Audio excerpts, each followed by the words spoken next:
Please allow me to tell you a story that my grandfather told me. He worked in construction in the Kansai area, and he knew many of the associates there. Maybe because he's so friendly, he buys a lot of weird things from people.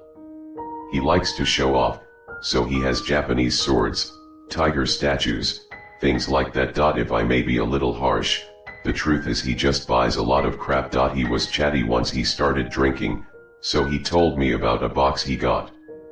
He no longer has it, but it turns out the box has an interesting and somewhat sinister history. The box is very old, but it looks strangely like new. Although there are some loose parts, overall it is well maintained and covered in black lacquer. This box originally came from a temple in Korea or China, but that shrine is now lost and it somehow made its way to Japan. One of his friends had the box, and then my grandfather got it from him. His friend told him that he absolutely could not look in the box. If he did, something terrible would happen. He repeatedly told her, the same prohibition, you must not look into it. His friend wasn't the type to joke around, so my grandpa said he was really scared. But, being an easygoing guy, he didn't take it too seriously either. The box wasn't cheap either, and he paid roughly 3 times the normal price. According to my grandfather, his friend was in a difficult situation, so the money was a bit like a favor for him too. He wasn't sure what to do with the box, so in the end he put it in a container at work and left it there. A while later, my grandfather started to suffer more and more injuries. Due to summer vacation, I also frequently visit him at work. I happened to be present when he cut his finger with a power saw. My grandfather laughed instead, and I still remember how everyone backed away, terrified. Accidents continued among the workers, and my grandfather really didn't know what was going on. Then my grandmother, who works in the accounting department of the office, suddenly said something. Recently, I haven't seen any animals around here. What you need to know, there are containers everywhere, and they are usually surrounded by nature and various animals, sometimes even wild boars. Even there are many birds flying every day. Everyone immediately realized how strange the condition of not having any animals around was. But no one knows about the box, so they are afraid of this unexplained phenomenon. Then, suddenly, my grandfather remembered him. He ran to the container that held the box and found a pile of dead rats, pigeons and bugs. Realizing this was bad, he put the box in a nylon bag and went to visit a friend he thought might help. My grandmothers were regular customers of this friend and they knew a lot about the supernatural. I always remember him telling me about how amazing he was. I heard about him from my mother and grandmother, but I didn't believe them and thought they were just being fooled. In the end, it became a big disaster. The friend still suffers from mysterious headaches, even now, and the assistant is involved in an even worse accident, leaving them in an unstable condition. My grandpa just handed the box to him, so it's likely that he opened it or at least tried to open it. The box is back. Grandfather couldn't throw it away, so he took it home and left it there. You might say that it can't be left in one place for very long, and although we only found out later, it does seem like a good idea. But still, strange things keep happening. First, they started hearing voices. It was a low moaning sound that seemed to double over. Sometimes they heard it in the halls, sometimes it was right in their ears. My grandfather did his best to endure it all. My grandmother said she saw a naked young woman in the house. He ran past her in the waiting area, and then suddenly was behind her. My grandmother said the area felt hot, like it was filled with evil at that moment. They also found a small fire burning in the living room. They had horrible nightmares, and they could hear a cat crying somewhere. My grandmother also felt something touching her head while she was sleeping. After they took the box out of the house, strange incidents continued for a while, but then as time went by, it all stopped. This went on for about a month until my grandfather's friend said he had found someone who might be able to help. Grandfather finally met the person mentioned, an ordinary young couple. According to my grandfather, they looked like anyone you could meet in the neighborhood. Apparently they are married and work as farmers.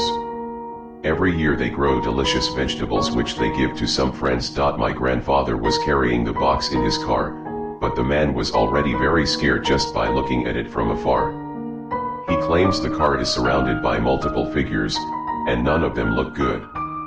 It was crimson, and everything was kind of twisted and warped. After getting their approval, my grandfather brought the box to them. The man vomited. "Hell is in this box," he said. He claims to have visited a place full of evil spirits, but nothing like this. The box itself is hell, and it's something that shouldn't exist. It corrupts the earth, corrupts people, corrupts the heavens and anything it touches. Its mere existence was something to be denied. Even for someone like my grandfather, who is very relaxed, it's not something he can keep for long. The man asked his wife if she was okay, and she nodded. Then they put the box in a room and spent the night with it. He then told my grandfather about what he saw in a dream. It happened a long time ago, probably as early as Imperial China, and the box has been an object of worship ever since. Someone tried to open it out of curiosity, but ended up setting fire to and burning the shrine. A monk jumps into the fire and grabs the box to close it while burning alive. However, he failed and died on the spot, while the box was still open. The gathered audience then went mad. A woman is running around naked and laughing as she kills everyone. It then spreads to nearby towns, and continues until a powerful monk is able to seal the box again. It had all been a dream, but my grandfather was convinced that it was the truth behind the hell box. "I don't think we can help you," said the woman. "The box is slightly cracked." My grandfather later heard from his friend that the woman had been possessed by a powerful yokai. He was unharmed, but apparently the yokai that possessed him was rather aggressive. The man could see something, but he didn't have the strength to chase it away. The woman could not see things, but she could drive them away. When someone or something wants to be purified, they have to research it first. And to do so, they must mount an aggressive attack. Therefore, they only deal with dangerous places or objects. And of course, friends who introduce people to them also receive a small fee for the trouble. To me, a man who can see things really seems like a saint. Apparently the yokai had no effect on him whatsoever, and his wife claimed he was the only person like that she had ever met. He really is special. Even if he had ulterior motives, he considered anything to be possessed as a danger to watch out for. Apparently this trait had been passed down by their parents, and the object that possessed his wife destroyed everything around him. He deliberately let something from the box attack him, and then they attacked him back. They knew something was wrong when he felt fine afterwards. Usually being possessed made him feel tired and weak, but this actually made him feel better than before. This only happened when dealing with something very strong. After the exhaustion itself separated from him, his health continued to be fine for the next 6 months, so he was quite happy.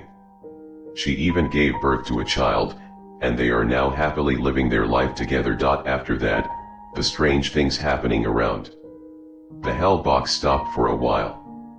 My sister's friend found someone in China who collects weird stuff like that, and she was able to sell it for several times what she paid for it. Although they were a bit worried whether or not the box would be abused. To be honest, I was the one who opened the box while it was in the container. Inside full of small children's, baby, hands. Dry and thin. I wonder what would have happened if I touched him then.